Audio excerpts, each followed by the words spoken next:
Israel arrested al-Jazeera's bureau chief in Afghanistan as he left the family home in the West Bank to return to Kabul, the network said.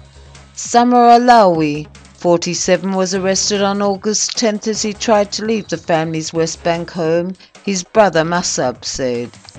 He said his brother, who carried a Jordanian passport, had returned to visit the family in Sebastia in the West Bank for the first time in 20 years.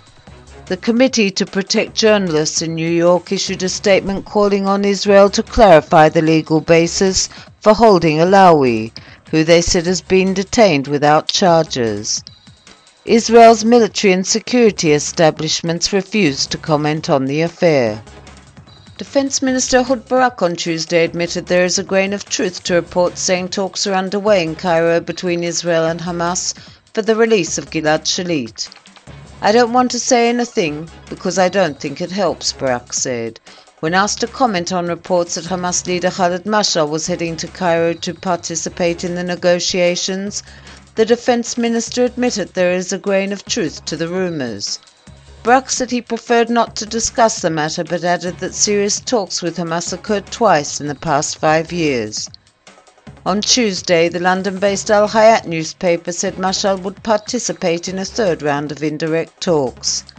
The newspaper quoted Palestinian officials saying while there is no breakthrough, Israel has shown more flexibility in the negotiations. Shalit was on operational duty near the Gaza Strip in June 2006 when he was abducted and taken to Gaza, where he has been held incommunicado. Israel's parliament interrupted its summer recess to debate the recent wave of social justice protests over high living costs. During the Knesset session, scores of protesters attempted to break into the building but were held back by Knesset guards. Prime Minister Benjamin Netanyahu was not present at the session, but opposition leader Tzipi Livni criticized the government's policies. Israelis have turned this summer into a summer of hope, she said, praising the protesters, but she accused Netanyahu's government of foot-dragging. On Monday, Netanyahu described the situation as turbulent. Talking to members of a Knesset finance panel, he said the government intends to deal with lowering the cost of living and reducing the gaps in society. He promised that substantial changes would be made. A senior Palestinian official accused Syria of committing crimes against humanity following an assault by Syrian security forces on a Palestinian camp in the coastal village of Latakia.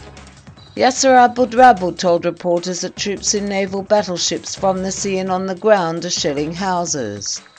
The United Nations Relief and Welfare Agency said Monday that between 5,000 to 10,000 Palestinians had fled the camp in Latakia. The Syrian news agency Sana denied the reports and said security forces were operating against armed terrorists. On Tuesday, the town was confronted with a fourth day of military attacks on the civilian population. Residents reported heavy machine gun fire and shelling. Syrian rights groups estimate that at least 34 civilians have been killed in the city since the assault began, and over 2,600 people killed since anti-regime protests erupted in March. Israel's national carrier, El Al, is competing against 70 airlines worldwide for the Oscar Airlines Award held annually by the Airline Passenger Experience Association. Recently, El Al's management received a document informing them that the company had been nominated in 6 different categories, including overall flight experience, the Middle East regional category, the best in-flight magazine, best ground experience, the best cabin ambience, and outstanding safety video. Some 60,000 passengers participated in the survey handed out by 70 airlines from some 37 countries. Passengers were asked to rate the flight experience, food and service, and in-flight entertainment.